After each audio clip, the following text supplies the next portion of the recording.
la pandemia ya había empezado a aterrizar en nuestras tierras. Nadie puede moverse de su residencia. El gobierno nacional había decretado el aislamiento obligatorio de fase 1 y la cuarentena llevaba 14 días de muy estricto cumplimiento.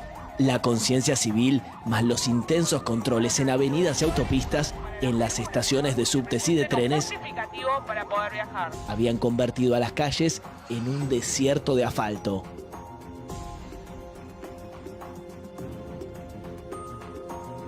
La cuarentena había cerrado también los bancos y en la vereda quedaron millones de personas sin poder ir a cobrar.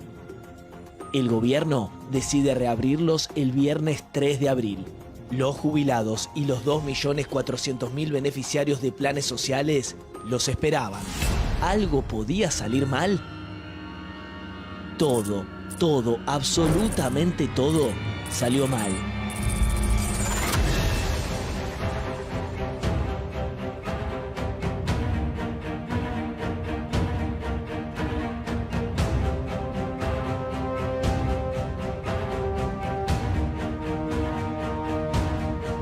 Y para colmo, con los más indefensos frente al virus. Nuestros abuelos.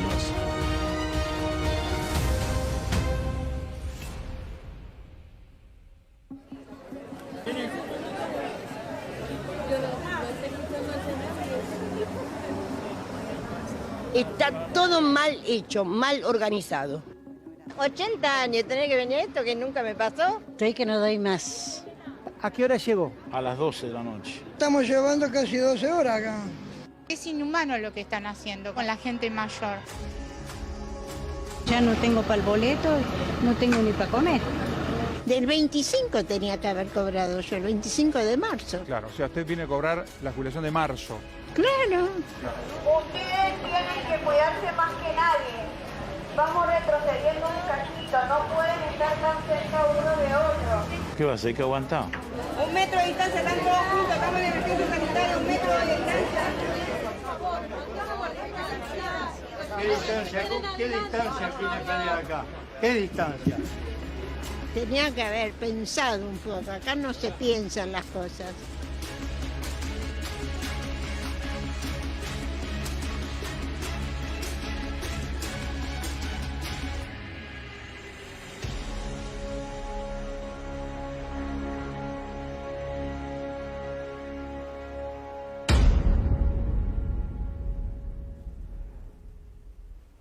¿Cómo olvidar ese día, no? Pensaba que no era obligatorio el barbijo. Fíjate dónde estábamos. Y así todo con la conciencia. ¿Te acordás, no? Son los más vulnerables, nos decían.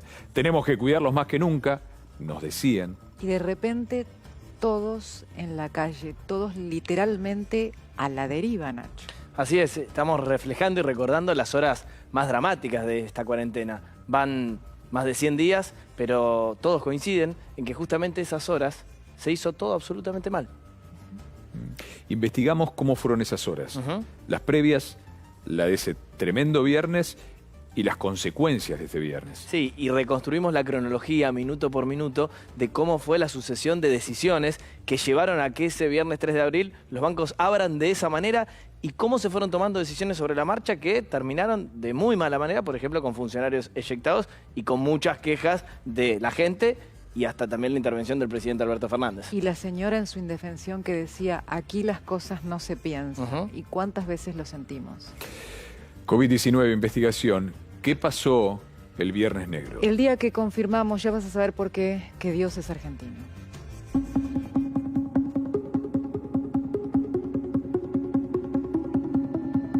Lo quiero invitar a ver en su celular unas imágenes que le acabamos de mandar justamente sobre lo que sucedió aquel viernes 3 de abril. ¿Qué le genera ver esas imágenes y repasar lo que pasó en aquel momento? Bueno, ahí tuvimos un poco de suerte, porque en ese momento, en abril, la transmisión comunitaria del coronavirus no era tan importante como ahora. Afortunadamente, no podemos decir que tengamos documentación de un pico de casos asociados a esto. Es decir, eso que se ve ahí está muy mal. Y por suerte en aquel momento el nivel de circulación comunitaria era mucho más bajo que el que tenemos ahora.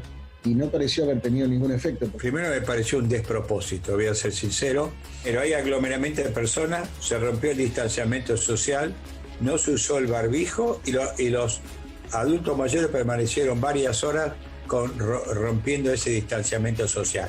Por suerte, no tuvo enorme impacto con respecto al número de casos ni a la tasa de letalidad, ¿no? ¿Qué tuvimos? ¿Un dios aparte? Que tuvimos suerte. Y esto también es cierto y hay que decirlo, que tuvimos suerte.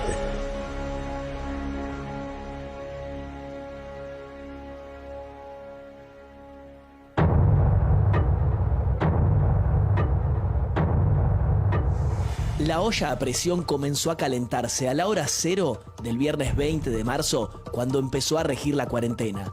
Ese día, los bancos cerraron sus puertas al no ser considerados un servicio esencial en el primer decreto que estableció el aislamiento social y obligatorio. Esta es la circular del Banco Central que dispuso el cierre de los bancos. Al no tener tarjeta de débito o al tenerla y no saber usarla, cientos de miles de jubilados se quedaron sin cobrar el haber de marzo.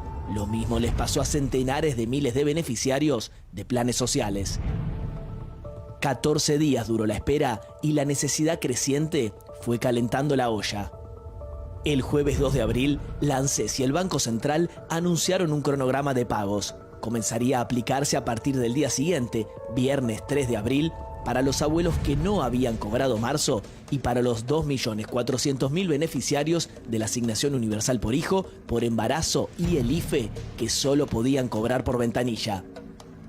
La comunicación fue tan deficiente y tardía que la gente desesperada por su plata creyó que ese día era el único habilitado para retirarla. Ese viernes concurrieron a los bancos los que debían y los que no. Los que no tenían tarjeta de débito y los que están acostumbrados a ser atendidos por el cajero amigo e incluso los que no cobraban ese día. Según confirmó el mismo sindicato de los bancarios, concurrieron 3 millones de personas. 3 millones de seres humanos en las calles, en teoría en cuarentena. Con semejantes multitudes, las colas se volvieron interminables y el distanciamiento social, una utopía. Todos sabíamos que había casi 1 millón de jubilados, pensionados, a quienes le había quedado pendiente el cobro de su mensualidad a partir del 20 de marzo. Y de un día para el otro, dijeron, el día viernes 3 los bancos abren las puertas. Hacía obvio el hecho de que todo el mundo se iba a precipitar a cobrar. La gente venía de estar 15 días contrayendo deudas para comer. Estamos hablando de haberes de 15.000 pesos. Entonces, esto generó ese estado de necesidad, ese estado de desesperación, y lo imaginable se convirtió en realidad. Los únicos que no comprendieron esta situación previa eran los funcionarios que tenían que haberla evitado. Es decir, son los que la fomentaron y son los que lo mandaron al muere. En los días anteriores hubo al menos 2 reuniones técnicas entre funcionarios del ANSES y del Banco Central para organizar la reapertura. Participó también otro protagonista de la historia, el líder del sindicato bancario, Sergio Palazzo. La bola estaba lanzada y el miedo al desborde ya lo percibían las autoridades. Horas antes, ese jueves 2, el entonces director del ANSES, Alejandro Banoli, publicó 2 mensajes en Twitter que reflejaban el temor. Mañana viernes reabren los bancos exclusivamente para prestaciones de ANSES. Rogamos ir solo para trámites indispensables. Muchas gracias, Banco Central y la bancaria, Sergio Palazzo, por la sensibilidad para atender a quienes más lo necesitan. Es muy importante que aquellas personas que posean tarjetas de débito no concurran a los bancos y retiren el dinero en efectivo de los cajeros o comercios adheridos. Inquieto por el avance del coronavirus, el jueves a la noche el presidente se fue a dormir con una preocupación adicional, que el operativo bancos no se descontrolara.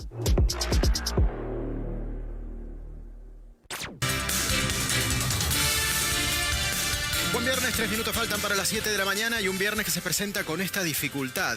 ante la apertura parcial de los bancos, subiendo las luces, abriendo bien los ojos. Vamos a testear un poco, hacer una radiografía de por qué está pasando lo que pasa. Avi, allí las colas que son las mismas que están desde la madrugada, ¿verdad? Sí, desde la 1 de la mañana, decía un señor recién. Los bancos todavía no habían abierto y todos los medios ya mostrábamos las larguísimas filas y la ruptura absoluta de cualquier aislamiento. De repente la cuarentena entraba en terapia intensiva.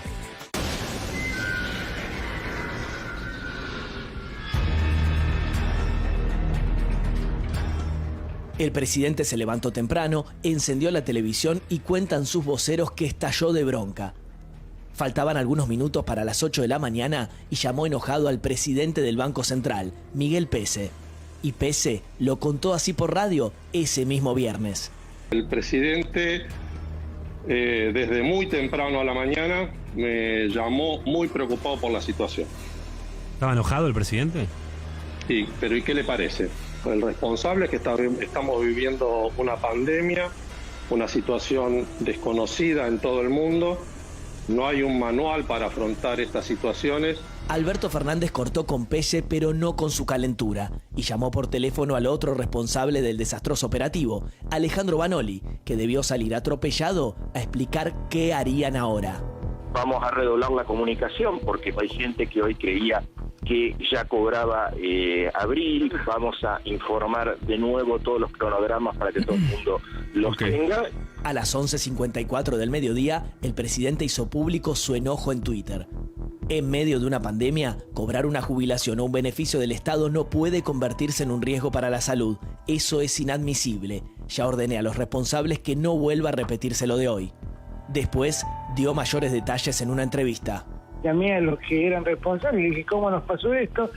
Nadie preveía que iban a aparecer todos esos jubilados que o no habían cobrado o habían cobrado una parte y querían retirar el resto aprovechando, entre comillas, que el banco estaba abierto, que evidentemente alguien hizo mal las cosas, no cabe ninguna duda. La verdad dije, pero pucha, todo este esfuerzo y un día lo ponemos en peligro. Durante la mañana del viernes, el presidente también se comunicó con el secretario general del gremio bancario, Sergio Palazzo. A las 12:47, Palazzo se desligó del caos con este mensaje. Insistimos que debe distribuirse el pago de jubilados y beneficiarios de la seguridad social de un modo distinto al que se viene efectuando. Las sucursales están abiertas y los bancarios trabajando solidariamente, pero el problema continúa. No es responsabilidad de los trabajadores bancarios. Por la tarde, el presidente convocó de urgencia a Banoli y a Pese. Cara a cara, los funcionarios vieron el enojo de Alberto. Ellos habían sido protagonistas de lo que podía ser una auténtica tragedia. En la reunión, el presidente definió al detalle el nuevo plan para abrir los bancos al día siguiente. Sí, al día siguiente. Por primera vez en la historia argentina, los bancos debían abrir un sábado y un domingo para asegurarse que la potencial tragedia que se había desatado ese viernes no tuviera una réplica. La circular del Banco Central que comunicaba la decisión se difundió al atardecer de ese viernes. Un viernes negro para un gobierno que aún no había cumplido 4 meses en el poder y que ya se había topado con la dificultad más impensada, la peor pandemia de la historia mundial. Y eso claramente habría que haberlo organizado de otra manera, eso no hay ninguna duda. Es un problema serio, vimos la cantidad de gente, de colas, de dificultades, además del problema del contagio, de la desesperación de un montón de personas. Usted cuando, por ejemplo, vio esas colas y vio a la gente necesitando, por supuesto, cobrar su jubilación, como uno de los hombres responsables de paliar la situación social, con toda la responsabilidad que eso implica, ¿qué pensó? No, a mí me dolió mucho, me impactó mucho, aparte...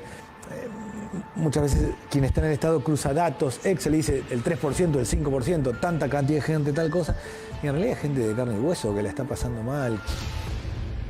Ese día, la ineficiencia del Estado quedó más al desnudo que nunca. Ese día, se hizo todo mal. Ese día, podríamos haber condenado a muerte a millones de argentinos, de los más vulnerables. El viernes 3 de abril pasará la historia como el día en que confirmamos que Dios es argentino.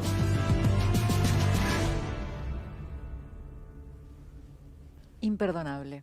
La verdad que esos 10 días que siguieron creo que todos contuvimos el aire para ver si ya la circulación comunitaria del virus era tanta como para que esto tuviera consecuencias en contagios, ¿no? No teníamos el nivel de testeo que tenemos hoy, No, y que tampoco todavía de sigue circulación, siendo claro. criticado. O sea que nadie sabía realmente cuánto era el circulante, qué era el circulante, si el virus estaba entre nosotros. Por eso la frase de Dios es argentino. Totalmente. No estaba ahí, al menos en esas colas de personas mayores altísimamente vulnerables ante el virus. Y esa frase, Dios es argentino, o tuvimos mucha suerte, pero fíjense lo que estamos diciendo, la repiten los principales epidemiólogos, asesores del gobierno. Dicen, jugamos con fuego. Es verdad, por suerte después las estadísticas no reflejaron un enorme aumento de muertes o de contagios, pero estuvimos al borde del abismo. Y eso no se puede repetir nunca más. E insisto, no lo decimos nosotros tres, no lo dice nuestro equipo de producción, lo dicen los hombres más avesados Los que en miran materia las sanitaria. curvas, los que Totalmente. hablan de las cifras, dicen tuvimos suerte. Tuvimos suerte. Para tener una magnitud de por qué elegimos esa bajada de título, Dios es argentino. Totalmente, totalmente. Esto tuvo, por supuesto, consecuencias políticas. El principal eyectado del gobierno es ni más ni menos Alejandro Vanoli. No lo fue en ese momento, fue un poco más adelante. Miguel Pelle quedó, pero realmente hubo movimientos internos. Obviamente, a todos los involucrados en el Viernes Negro los hemos invitado a participar de esta nota. Ninguno quiso participar. Reinaldo, la consecuencia inmediata la vimos ahí, en una partida, pero ¿fue la única o algo más resentido quedó adentro del gobierno? Bueno, mirá, se generó un malestar del presidente tremendo esa misma mañana. No terminó con el cargo de Vanoli en ese momento, pasaron 25 días más, pero la relación quedó, por lo que sabemos los que seguimos la política, muy resentida. Recordemos que Vanoli es un funcionario con mucha experiencia, fue titular de la Bolsa de Comercio, estuvo a cargo del Banco Central, una persona muy cercana a Cristina Kirchner, pero 25 días después se iba del gobierno, en principio consecuencia de este Viernes Negro, pero también por otros errores en el manejo del ANSEF. Recuerden que en aquel abril también dijo que no sabía si iba a seguir pagando el IFE, hubo problemas en la asistencia a las empresas, y después la gota que rebasó el vaso, por lo que sé, es que el fondo de garantía del ANSES, que permite que se sienten directores del Estado en algunas empresas privadas donde el ANSES tiene acciones, bueno, no ocupó algunos lugares en Telecom, en Techin, pero sí ocupó el puesto de director que le tocaba al Estado en Edenor, y ya no sabes con quién, con él mismo. Creo que ese fue el punto de quiebre ya con el presidente y terminó con Alejandro Vanoli fuera del gobierno. Y estaba pensando, ya yendo al tema específico de los bancos, Virginia, que en ese momento también había una negativa del sindicato a abrir los bancos y que eso de alguna manera obligó a repensar la cuestión de los bancos cerrados al punto tal de que ahora en esta fase estricta los bancos van a estar operando en parte para evitar un desastre como hubiera sido esta situación. Esa fue, si se quiere, la raíz de todo mal en algún punto. Claro. ¿Cómo y por qué los bancos no fueron desde el principio, como en todos los países del mundo que decretaron aislamiento obligatorio, no fue declarado servicio esencial? Claro. Eso fue muy llamativo, se habló mucho en esos días de una presión sindical, de resguardar a los trabajadores bancarios. Nunca quedó del todo claro, pero está claro que ahí hubo, antes que nada, una decisión política de que los bancos no abrieran, y después, claro, se generó el cuello de botella. Y está muy bien, Cristina, lo que marcás, que se aprendió de esa lección claramente, y ahora se van a corregir muchos de los errores que se tomaron al principio de esta pandemia y que dejaron experiencias. No solo los bancos van a estar abiertos, sino también para el IFE se están tomando, para el salario de emergencia, se están tomando distintas medidas para hacer un pago más eficiente, con lo cual es de esperar que ahora sí tengamos mejores resultados en un momento crítico. Crítico, sin duda, Virginia. Muchas gracias, Reinaldo, Virginia. Parece increíble, ¿no? Porque yo me acuerdo esa noche, ¿sí? Tratando de ayudar a la gente a explicarle que al otro día abrían los sábados, el sábado los bancos, por primera vez en la historia, como decías vos, y que era el 0 y el 1. Y había gente que había pasado todo el día esperando cobrar. Sí. Digo, y el cronograma ni siquiera estaba en claro. Y es fundamental lo que vos decís. Primera vez en la historia, no pasó ni en el 2001, que solo abrieron para hacer unos pocos trámites. Primera vez en la historia de la República Argentina moderna que los bancos abren sábado y domingo, y eso empezó a descomprimir la situación, tampoco la solucionó del todo, ¿no? Y recuerdo que tuvimos en horas 2 comunicados, como si la gente que ya estaba haciendo cola pudiera enterarse del comunicado en medio de la espera. No, con Virginia, que era contradictorio, discutíamos si eran contradictorios, tratábamos de darle una mano, la comunicación falló, sí, falló la previsión, ¿sí? El profesionalismo, como decíamos entonces con Reinaldo, de algunos funcionarios. Gracias. Por favor, un Gracias. placer, agradecerle a Dios y a la suerte argentina, pero no juguemos más con eso. Sí, pero no podemos depender. Ojalá hayamos aprendido, como decía Virginia, ojalá.